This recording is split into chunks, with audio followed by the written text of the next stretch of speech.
Speaking of those Detroit Tigers, man, Tarik Skubal ties his career high in strikes. Had 8. Speaking of bets, it was 8.5 for Tarik Skubal's strikeouts. He hit it by the 3rd inning. Yeah, That's insane. He's a freak, dude. He's a freak of nature. He went out there and was absolutely putting his nutsack on the Twins. I'm glad this happened when his number one hater, Rob Parker, was in attendance. Because Rob Parker was at that game, and he had to sit there and watch Tarik Skubal be the best pitcher in the world. He went out there, and he was just – when he gets in a zone like that, when he gets a couple runs of run support and he's got a lead, he just starts chucking, dude. He just starts chucking 99, 98 right over the middle of the plate, center cut, middle fastballs, and he's just like, fucking hit it, pussy. And then he'll drop off a changeup on the outside to a right-hander and make him swing out of their shoes. I believe his changeup had a 65% whiff rate last night. Like, that is just an absolutely insane number. And he is, what was the stat I read earlier? He's the first left-hander to have two 13 strikeout performances on under 95 pitches in the history of the MLB.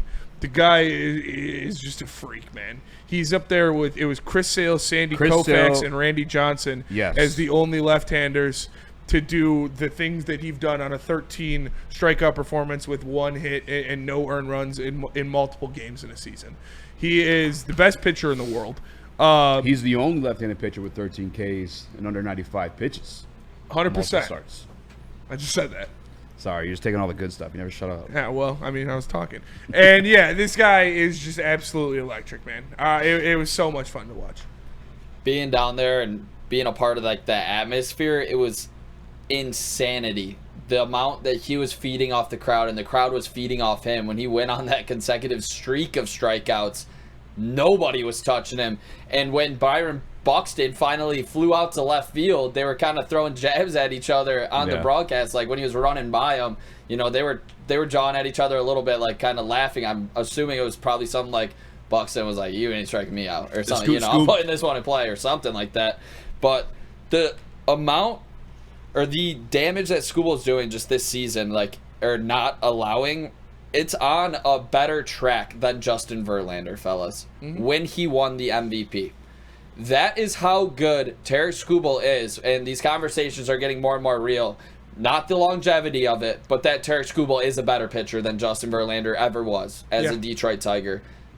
He's proving that. He has a lower ERA, 2.15, compared to a 2.40. A higher Ks per 9 with 11.4 compared to 9. A lower walks per 9 with 1.2 compared to 2. And a lower whip leading the league with a 0.835 compared to 9.20. He is on pace to have one of the best pitching seasons of all time. Yeah, right now Tarik Skubal is throwing the nastiest stuff I've ever seen in my entire life. Like from any pitcher ever all time. Doesn't matter, Justin Verlander, whoever the fuck you want to talk about. Roy Halladay, you want to talk about these, like, no, it's what Tarik Skubal's doing right now. This is just nasty stuff. In his past 13 games, he has 113 strikeouts and 10 walks. Like, you don't do that. This guy, they were celebrating a walk last night. Minnesota was celebrating the one walk that they got because you don't do that against Tarik Skubal because, like I said, when he gets in his zone, when he starts feeling himself, he is just pumping the strike zone full of gas, and there's nothing you can do about it until he chokes you out and throws one of those nasty sliders that cuts across and into a right-hander, or the or the curveball, which looks like a breaking ball that cuts off the plate away to right-handers. He is in a zone right now that I've never seen, and Verlander has the longevity. But peak for peak, Tarik Skubal is higher than Justin Verlander was in a Tigers uniform. What he's doing right now, if it wasn't for Aaron Judge, he would be the MVP. Yeah. Skubal talked about the Buxton exchange. So if you look at the pitch, it's a pretty well executed backdoor slider.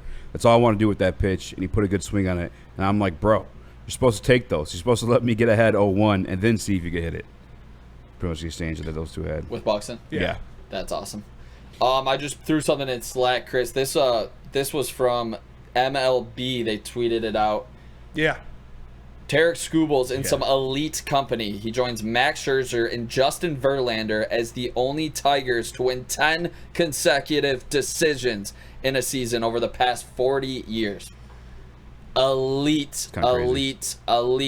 We are so lucky to have Tarik Skubal, and I feel great going into the playoffs with that guy going to be able to pitch twice, in a 7-game series.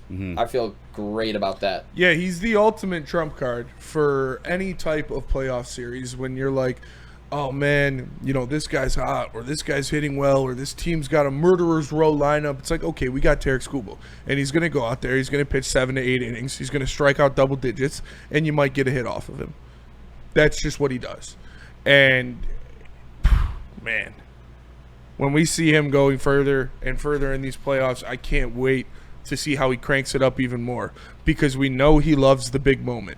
We know he loves the hype on his side, the crowd cheering for him. His 13th strikeout in this game, it was 100 miles an hour right on the inside black, an absolutely dotted fastball. We know the complete game that he had. He finished it out with a strikeout at 103 miles an hour.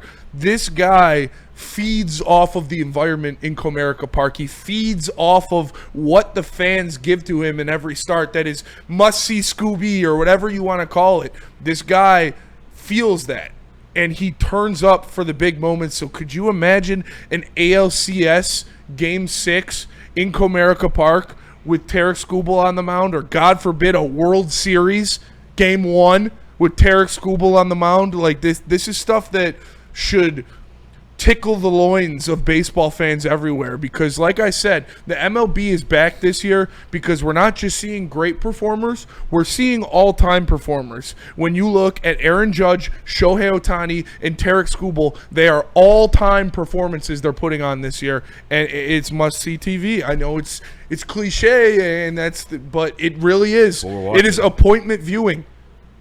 Like, you got to tap in for Tarik. You have to. Yeah, you thought he was going to throw a no-hitter. I had the whole entire stadium thought he was going to throw a no-hitter. The way he was cruising. Well, when he had, Kerry fucked it up. He couldn't run.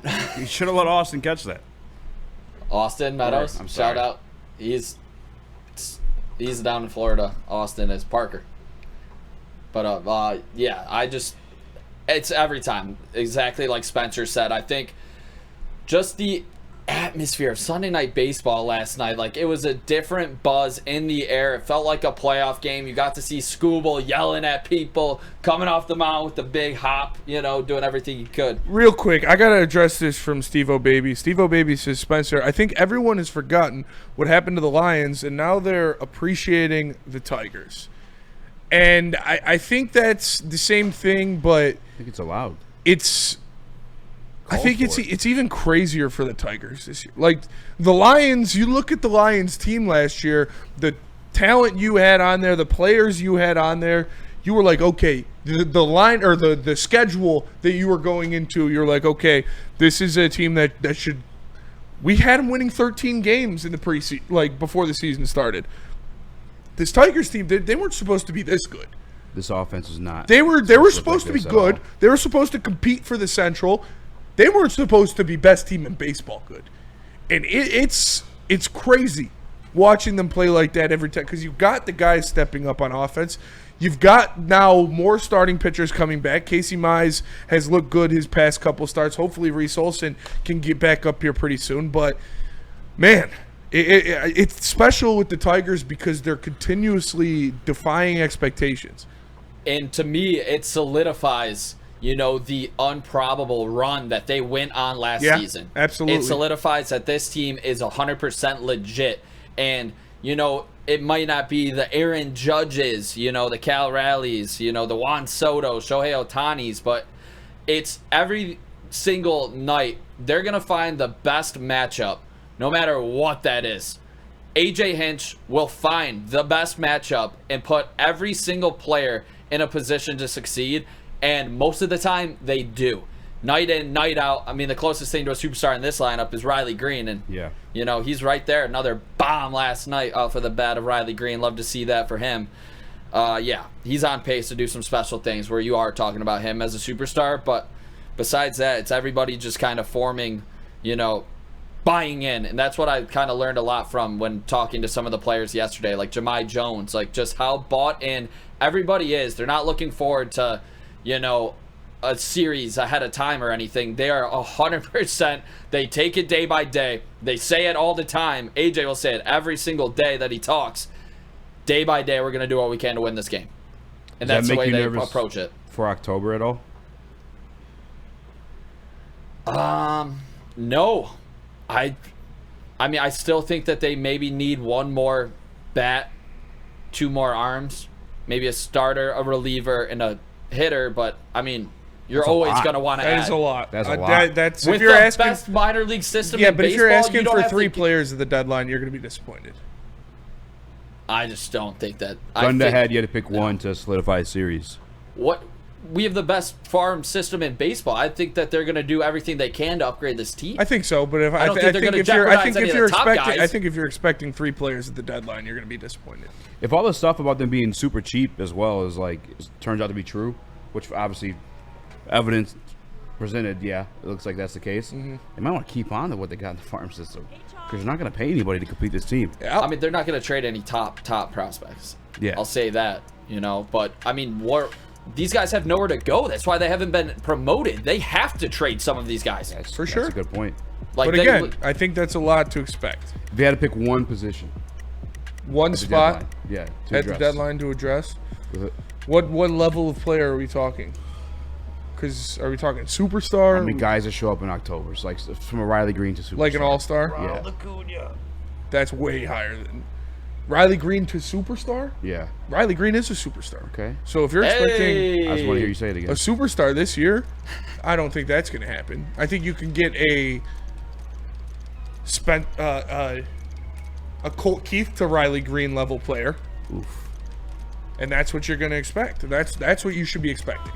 We're not going to trade for Ronald Acuna. I'm not trading for a Colt Keith, I'll tell you that. I said Colt Keith to Riley Green level player. Okay, so right. Listen next time. Relax.